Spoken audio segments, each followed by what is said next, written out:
بسم اللہ الرحمن الرحیم۔ السلام علیکم۔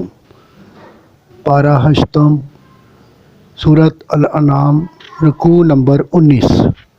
فرمایا کہ آپ صلی اللہ علیہ وآلہ وسلم لوگوں کو بتا دیں کہ قرآن مجید کے ذریعے جن باتوں کی ممانعت فرمائی گئی ہے اور جن کے احترام کا حکم دیا گیا ہے وہ یہ ہیں۔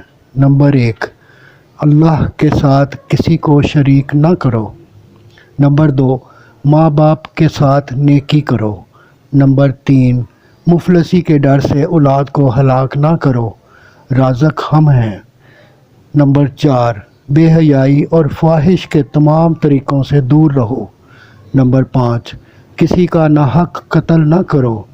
نمبر 6، یتیموں کے مال کے قریب بھی نہ جاؤ۔ نمبر 7، ناپ تول پورا کرو۔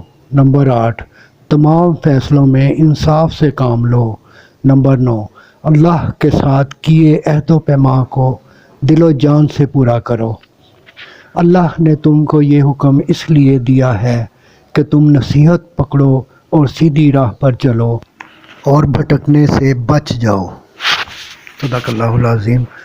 گزارش ہے کہ چینل کو سبسکرائب کر دیجئے، گھنٹی کے بٹن کو دبا دیجئے تاکہ ہر نئی آنے والی ویڈیو آپ تک پہنچتی رہے۔ دعا ہے کہ اللہ تعالیٰ آپ کو صحت و تندرستی والی لمبی زندگی عطا فرمائے۔ آمین آمین آمین یا رب العالمین۔